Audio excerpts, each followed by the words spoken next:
ችግሩ ከምንድነው መሰላችሁ? ጤፍን የጤፍ ዱቄትን ወደ እንጀራ ስንቀይር የምንቀይርበት መንገድ በጣም የተሳሳተ ነው። አደገኛም ነው። ምንድነው ኋላ የአያያዝ ችግር በጣም አለ። አንድ ኩንታል አስፈጭተሽ ለ6 ወር አስቀምጠሽው እንዴት ጤነኛ እንጀራ ይጋገራል? ከዛ ውስጥ ሞልድ ይይዛል፣ ይስት ይይዛል እየተከማቸ። ስለዚህ ጤፍ ከተፈጨ በኋላ ዱቄቱ ለረዥም ጊዜ መቀመጥ የለበትም። ይሄ ጅማ ዩኒቨርሲቲ ውስጥ ጥናት ተሰርቷል። ባይዞይ 6 ወር ምናምን ያከማቹ ሳምፕል ተወስዶ እንዳለ ዱቄቱ ፈንገስ በፈንገስ ነው። ስለዚህ እንደዛ አታርጉ። ትንሽ አስፈጩ። በቃ ኦቲስቲክ ልጅ ካላችሁ የአንጀት ሹ ላይ የምታወሩ ከሆነ ጤፍ በጣም ጉድ ነገር ነው። ቂጣም አድርጉት፣ አጥሚትም አድርጉት፣ ዳቦም ስሩበት፣ እንጀራም አድርጉ። ነገር ግን ዱቄቱ መቆየት የለበትም። 5 ኪሎ 10 ኪሎ ስታስቀምጡት በደረቅ እቃ፣ በደንብ ክትን የሚደረግ እቃ፣ ቅዝቃዜ የሌለበት ቦታ አስቀምጡት። ብዙ አማራጮች አሉ። በዛ ሮቶ ምናምን ዋቴቨር ምናምን በትልቁ ሳይሆን አነስ አነስ ያሉ ነገሮች፣ ታይት የሆኑ ነገሮች ላይ አስቀምጡት። ለረዥም ጊዜ ማክሲመም ለ1 ወር ምናምን ሪኮመንዴሽን ጥናቱ ላይ የሚለው እንደዛ ነው። ለአጭር ጊዜ የሚያገል ለእናንተም ቤት ውስጥ ራሱ ማለት ነው። ሌላ ሀገር ውጭ ሀገር የሚሆነው ምንድነው መሰላችሁ? እንግዲህ ነጋዴዎች በጣም ይቅርታ አይነት ሲያወራ ጤፍ ዱቄት ኢትዮጵያ ውስጥ ይፈጫል። ከተፈጨ በኋላ ወደ ውጭ ይላካል። መጋዘን ይቆያል እስኪሸጥ ድረስ። መጋዘን ቆይቶ ያውም እንዴት ነው የሚከማቸው? ወደ አበሪያ ውስጥ ምናምን ነው። እርጥበት ይስባል፣ ቅዝቃዜ ይስባል። ሞልድ ምናምን በአይናችን የምናየውም የማናየውም ሞልድ ይስት ይኖረዋል ማለት ነው። ባይዞ ይስትና ሞልድ መኖሩ ብቻ አይደለም፣ ምናልባት ስንጋግረው ይስቶች ምናምን ይሞታሉ። ቶክሲኖቹ አይሞቱም። ማይኮቶክሲንስ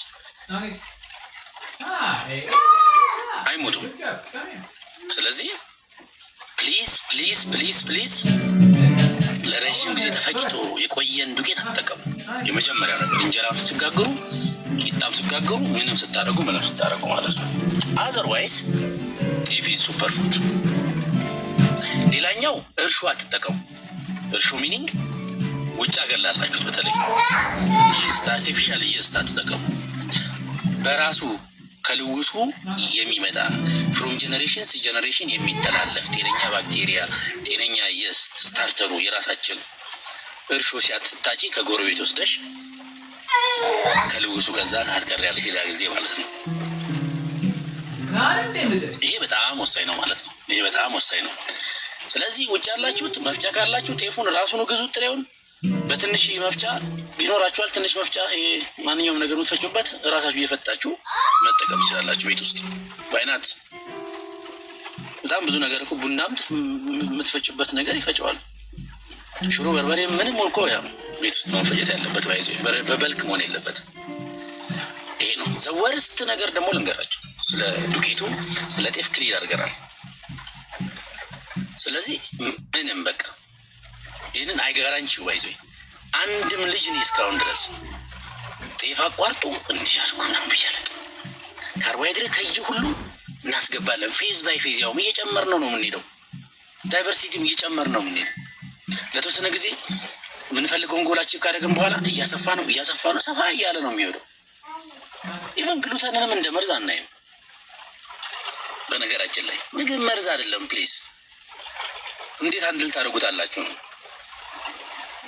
ኢንዲፔንደንስ ገባችኋል? ለሁሉም በቃ ግሉተን ለሁሉም ፍሪ አድርገን እስከ መቼ እንግዛል? ቃ ድንገት ቢበሉ እንደ መርዝ በቃ እናት ከዛ ዲፕሬሽን ውስጥ ዛሬ ኬክ ቀመሰብኝ ልጄ ብላ እንደዛ አትሁኑ ፕሊዝ። እንደዛ አትሁኑ። በሳይንስ የተረጋገጠ አይደለም ማለት ሁሉም የሚሰራ ነገር አይደለም ማለት። ስለዚህ ይህንን ሁሌ መጠቀም አለባቸው። ሌላ ሽሮ፣ በርበሬ ምናምን በተለይ ሽምብራ ሽሮ ምናምን ቀላል ሙቀት እርጥበት አይስብም። ይሄ ደግሞ የባሰ ነው ባይዘ ሞልድ የሚይዘው ሽሮ ምናምን ይሁት እስቲ ምክምክ ይላል ትንሽ ሲቆይ ባይን የማይታይ ይስት ነው ሞልድ ታዩበታላችሁ ማለት ነው። ለረዥም ጊዜ ተፈጭቶ መቀመጥ ያለበት ነገር አይደለም። ሽሮ፣ በርበሬ፣ ምጥን በጣም ተጠንቀቁ። ባይዘ ለራሳችሁ ራሱ ማለት ነው። ይሄ ማይኮቶክሲን ባይዞ እስከ ካንሰር ድረስ ነው። የጉበት ካንሰር ምናምን ምን ሄፓታይተስ ቢ ሲ ምናምን ኔጌቲቭ ሆኖ ካንሰር ምናምን በጣም ታያለ።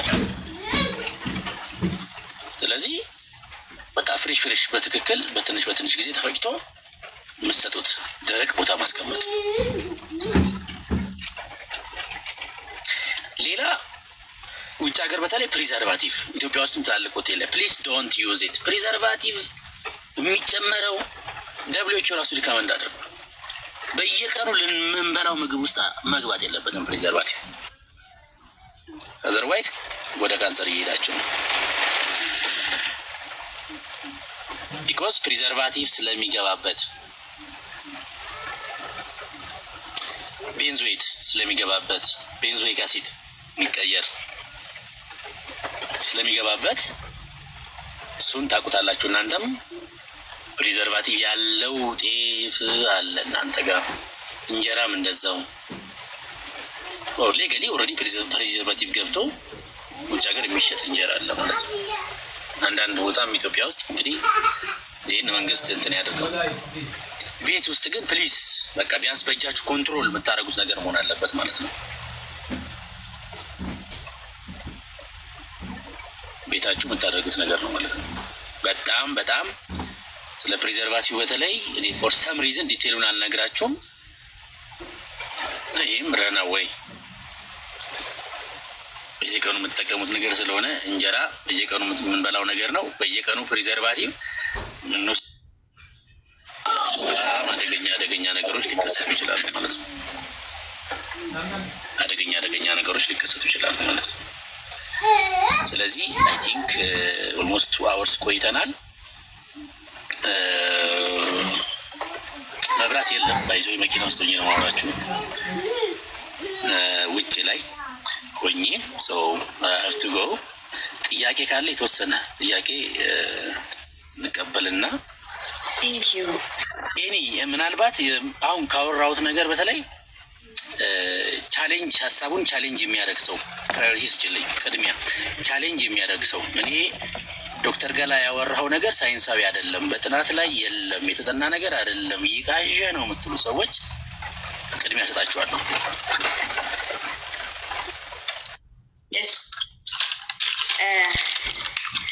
ይህ ሀሳብ ልክ አይደለም፣ ይህኛው ሀሳብ የተሻለ ልክ የሆነ ሀሳብ አለኝ የሚል ሰው ቅድሚያ እድሉ ይሰጠዋል።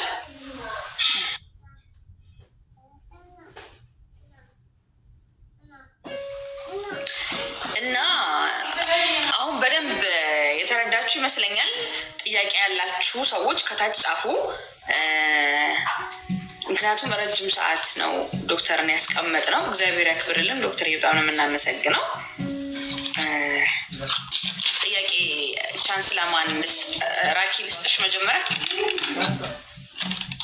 ምን ተረዳሽ? ምን ተማርክ? እንግዲህ ራስሽን ከአስታወቂና ዶክተርን ሰዓቱን ላለመሻማት ኳሊቲ ዛሬ ስለመጣሽ በጣም ደስ ብሎኛል። ሰዓትሽን ላለመሻማት የምታያቸውን ነገሮች አንደርስታንድ ያደረግሽው ነገር አለ አይደል? አሁን እነዛን እናቶች ሄደሽ ምን አይነት ምክር መስጠት እንዳለብሽ የተረዳሽ ይመስለኛል። አንድ ሁለተኛ ጥያቄ፣ በጣም አንገብጋቢ ጥያቄ አለኝ፣ ይሄ ነገር አልገባኝም የሚል ሰው ይጠይቅ። ምክንያቱም ዶክተርን በጣም መብራት ሚልም ሰዓቱን እየተሻማን ነው። እሱም ከሸኘም በኋላ የራሳችንን ወሬ እናወራለን። እኔ ራሱ ጥያቄዎች አዘጋጅቼ ነበረ። በንግግር ውስጥ ብዙ ጥያቄዎች ተመልሶልኛል። እኔ ልጀምር። ጥያቄ ከሌላችሁ ከላይ ያላችሁ እኔ ጥያቄ ያለሽ ራኪ? ጮክ በይ፣ ንፋስ አለ ቦታሽ። ጮክ በይና ጠይቂ። አረ ቤት ውስጥ ነኝ። አንቺ ጋር ነው ንፋስ ያለው ይመስለኛል። እሺ፣ እኔ መጀመሪያ ጥያቄ ገጠር አካባቢ ላሉ እናቶች ልጆቻቸው ምን እንዲመግቡ ሪኮመንድ እናደርግ፣ አንደኛው ጥያቄ። ሁለተኛ ጥያቄ ደግሞ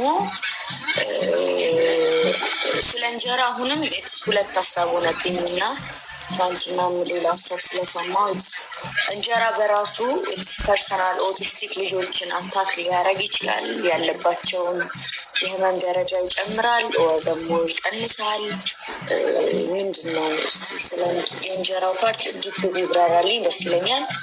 ሶስተኛ ጥያቄ ደግሞ ሀቭ ዳውን ሲንድረም ሀቭ ኦቲስቲክ የሚሆኑ ልጆች አሉ ከብዙ አንዳንዶቹ እና ለእነሱስ ምን አይነት ምግብ ነው መመገብ የምንችለው? እነሱስ እንደ ኦቲስቲክ ልጆች የዳውን ሲንድረምም ኦቲስቲክም ሁለቱም ያለባቸው ልጆች ለእነሱስ እንጀራ እና ዳቦ ነክ ነገር እንዴት ነው የሚለው? አሁን ብዛት ገጠር ላይ ያሉ ኦቲስቲክ እናቶችን ማገዝ ላይ ነው የሚሰራው። በዙሪያ ኦቲስቲክ ልጅም የለኝም ሰውም የለም። ነገር ግን ቻሪቲ ሴንተር አለኝ። ወደ 425 እናቶች አሉ። እነሱን ኢንፎርሜሽን ስለሚሰጥ የዚህ የእንጀራ ጉዳይ እና የቫክሲኔሽን ጉዳይ ሰሞኑን በጣም ሶሻል ሚዲያ ላይ እየተዘዋወረ ስለሆነ እኔ በራሴ ጥያቄ ስለፈጠረብኝ ነው እና ሁለቱ ነገር ቢብራራልኝ። ረቂቅ እንግዲህ እዚሁ ከላይ ቁጭ ብለሽ ማዳመጥ ነበረብሽ። ጥያቄዎችሽ ተመልሰዋል። ሆነስትሊ ስፒኪንግ በእንጀራ ዙሪያ ማለት ነው። አሁን ገጠር ስቴጂ ማድረግ ያለብሽ ይኸውላችሁ፣ ለኦቲዝም የሚባል ምግብ የለም። ኦቲዝምን ለማከም ተብሎ የሚዘጋጅ ምግብ የለም። ያላቸው ኮሞርቢድ ሁኔታ ያላቸው የጤና ሁኔታ ያላቸው ተጓዳኝ ነገር ታይቶ የሚወሰን ነገር ነው በባለሙያ እንጂ ገጠር ሆነ አዲስ አበባ ሆነ አዳማ ሆነ ባህር ዳር ሆነ አሜሪካ ዩሮፕ የሚባል ነገር የለም። ኦቲዝም ደስ የሚለው የሚገርማችሁ ነገር በጣም ደስ የሚለው ነገር መሰላችሁ፣ ሀብታም ድሃ፣ ከተማ የሚኖር ገጠር የሚኖር የሚባል ነገር አያውቅም። ባለስልጣን፣ አስተማሪ፣ ሐኪም፣ ነርስ የሚባል ነገር አያውቅም። ኦቲዝም ስፔክትረም ዲስኦርደር ዲያግኖዝ ከተደረገ ሚንስ በቃ ዲያግኖዝ ተደረገ ማለት ነው። ተጓዳኝ ሌላስ ነገር ቅድም እንዳወራ ነው። ኢንፍላሜሽን አላቸው ወይ ገቲሹ አላቸው ወይ ቅድም ባወራ ነው መሰለኝ። ምን አለው ተጓዳኝ ነገር ምን አለው ብሎ ፈልጎ አስቦ ያንን ነገር አድሬስ ማድረግ እንጂ በምግብ ኦቲዝም አይታከምም። ኦቲዝም በምግብ አይታከምም። አንድ ኦቲዝም ስፔክትረም ዲስኦርደር ያለው ልጅ እኔ ማስረዳችሁ ነገር ለምንድን ነው ሲምፕተም የሚያሳየው? ይሄ ኩደር ቢ ባዮሜዲካል ሪዝን ይሄ ነገር ከምን ጋር ሊገናኝ ይችላል? ቅድም እኮ አወራ ነው። እሱን ነው የምናክመው፣ በምግብ የምናግዘው እሱን ነው እንጂ ኦቲዝም ፐርሴ እኮ ኦቲዝም በራሱ እኮ ህመም አይደለም፣ በሽታ እኮ አይደለም።